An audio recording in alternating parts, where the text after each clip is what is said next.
memorized what they saw and they painted it in their cave. And so this was, if you like, front page news. And my thinking was, if this was happening in the Bay of Gibraltar, then these ships would sail out through the Strait of Gibraltar into the Atlantic, and with the northeast trade winds, it would have been relatively easy for ships to sail across to the Caribbean and the Americas. So that was my inspiration. So let me just now explain what the ancients knew of the world at that time and why I think there's a good case for the Venetians reaching the Americas. So what did they know? So I've got a little roved gallery here of the great ancient scholars of the time. We all know about Pythagoras. He was a Greek, 500 BC, and we know him for his algebra and geometry. And the point is that Pythagoras borrowed quite a lot of information from the Babylonians, but there was a whole group of intellectuals stretching this period of time. We know Aristotle, not a Phoenician, but a Greek, and we know him mainly as a writer, but actually he was the first person who scientifically showed that the world was round.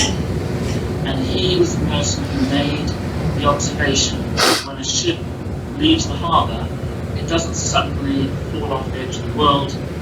He said no, it goes and disappears according to the curvature of the Earth. And he also observed that the constellations, some of those constellations cannot be seen from any one single point. You have to move around the globe to see all the different constellations. In other words, the world is a sphere, and it's a complete myth that the ancients, certainly the educated ancients, thought that they would fall off the edge of the world. They knew a lot better than that. And then we come to Eratosthenes. He was the chief librarian at the great library in Alexandria, and he had 150 librarians working for him. And he devised a very clever experiment, which I won't go into the details of.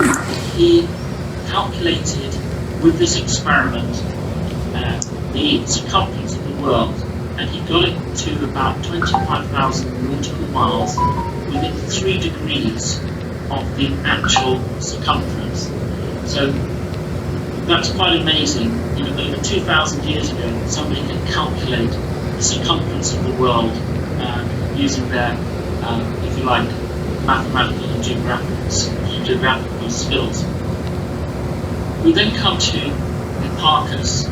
Hipparchus was a great details person.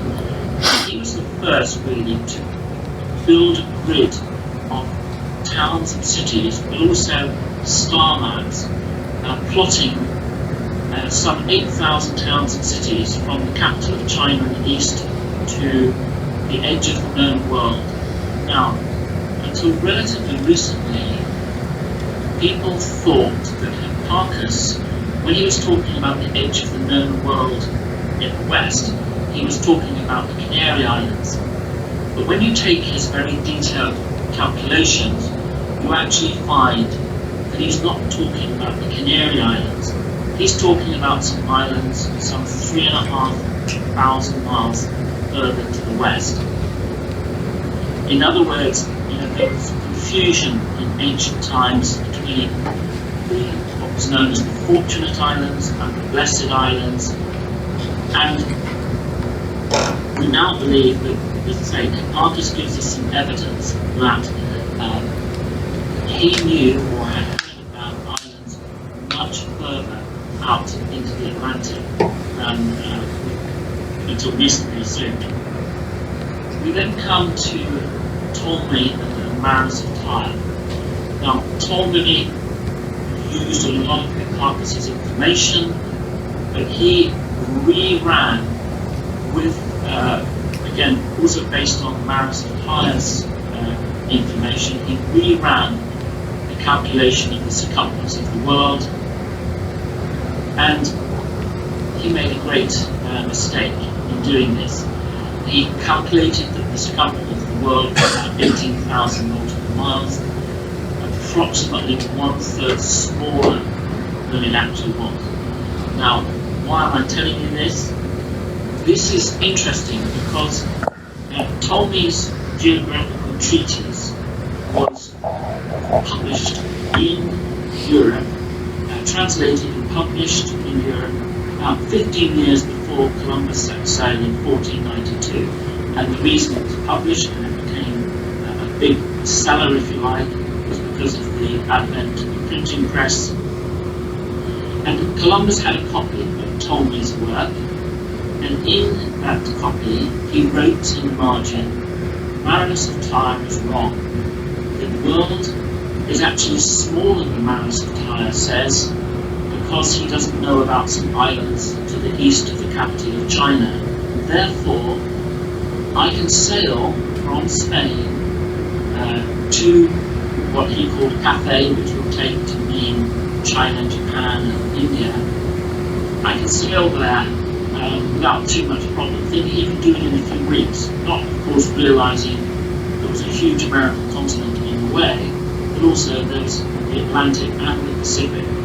So the mistakes of Ptolemy and Marinus of Tyre, you could argue, led to Columbus to make the voyage because he believed it would be a lot easier than it was. And of course, he never found the Indies because the Caribbean was in the way. And of course, he never reached North America, only Central America. So that's just a little bit of what the ancients knew. Let me just give you a couple more little pieces. The geographer Strabo, he says that the Phoenicians had some